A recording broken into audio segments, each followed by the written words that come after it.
From the legendary Concorde to the mighty F-22, supersonic flight has been the pinnacle of aviation for a very long time.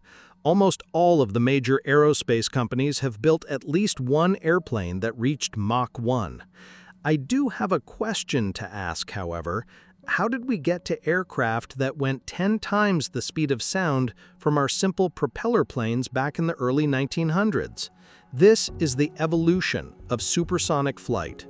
Back in 1903, the Wright Flyer was the envy of the world. It made everyone wonder how in the world humanity was able to create a machine that touched the clouds. By the 1910s, we were already mass-producing these aircraft like they were nothing. For comparison, the Wright Flyer was only able to reach a top speed of 30 to 35 miles per hour, around the same speeds allowed by neighborhoods today. Aircraft like the Fokker DR-1 triplane, which was used by the infamous Red Baron, reached a top speed of 100 miles per hour. That's over 3 times the speed of the Wright Flyer, and it was developed only 14 years later. As decades flew by, speeds started to ramp up. By World War II, we already had planes like the P-51 Mustang that reached 400 miles per hour. That's 4 times the speed of the previous plane. The key to rapid growth was war. During both world wars, the battling nations were pouring billions of dollars into research for weapons that were better than the enemy's. This is how we developed infamous aircraft like the Bf-109, B-29, and of course the Me-262, the first jet-powered aircraft. Just before World War II ended, the US government, with the help of Bell, started developing an experimental aircraft that would break the speed of sound and begin the next chapter of aviation. This plane would be known as the X-1.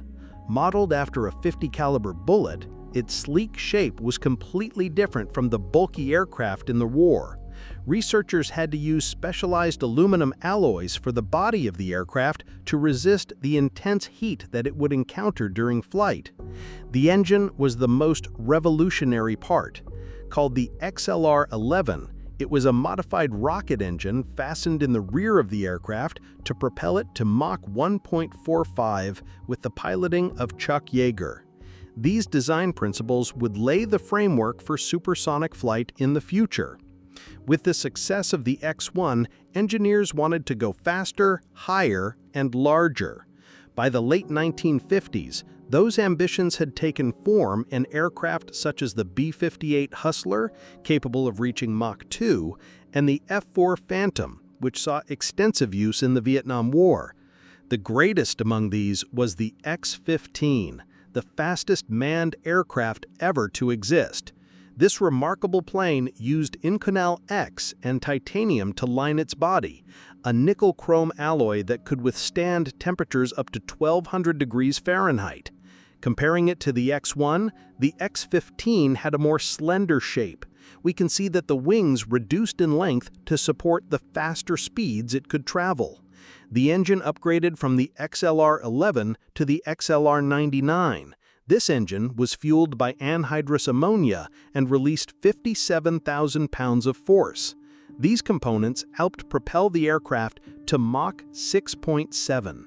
During the same time period, Lockheed was working what I consider the greatest plane of all time.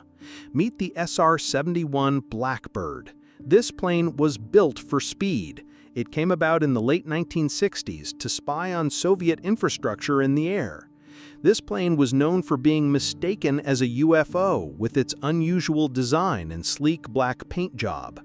It was powered by 2 J-58 turbojets that were similar to ramjets, which were basically engines that had to be operated at extremely fast speeds to ram into the air to compress it, instead of using traditional compressors. What set the Blackbird apart was that the engine still had compressors that would aid it in subsonic speeds. At supersonic speeds, the compressors would be bypassed to feed the air directly into the combustion chamber. These engines propelled the Blackbird to an incredible Mach 3.2, making it the fastest jet-propelled aircraft in the world. The innovations created by this aircraft would help pave the way to the development of the space shuttle and the creation of faster aircraft. Skipping a few years, we're now in the 70s. The world is going under intense change as more and more people are getting access to flight. Engineers in the UK and France have been developing a jet that could transport people at supersonic speeds and reduce the time that flights were in half. This was known as the Concorde. Development of it came as a result of a partnership between the British Aerospace Corporation and Sud Aero of France. The Concorde featured two of the most revolutionary design features on an aircraft, the first of which was the droop snoot, which was lowered to allow pilots to see the runway during takeoff and landing, and raised during supersonic flight to optimize airflow. The second is the wings. The wings might seem like a basic shape, but they had thousands of hours of research behind them. The reason it took so long was because of how air works. At supersonic speeds, it's best to make the wings as small as possible so that drag is reduced, but at subsonic speeds, it's best to make them large to maximize lift. The Concorde had to use this delta wing so that it could incorporate both solutions instead of relying on a variable sweep wing, which changes the wing shape to optimize for different speeds like the F-14 has. All of these design elements allowed the Concorde to reach an incredible Mach 2. After venturing in the past, let's now talk about the present of supersonic flight. The Concorde was retired in the early 2000s for being costly and noise polluting, but this doesn't stop us from recreating this technology. NASA is currently researching aircraft that create quiet supersonic booms. With the X-59 program, they want to create a method of supersonic flight that does not disrupt the people on the ground. For reference, supersonic testing in the United States had many homeowners furious for breaking windows and disrupting everyday life. The X-59 will use a slender and aerodynamic shape and engine at the top to reflect the supersonic shockwaves up instead of down. This will cause the problem to be solved with current estimates looking at a sound comparable to a car door slamming.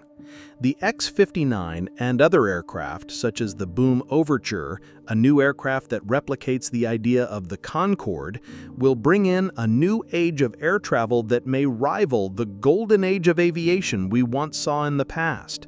Now, the race is on, the race to bring quieter, faster, and much more efficient supersonic aircraft.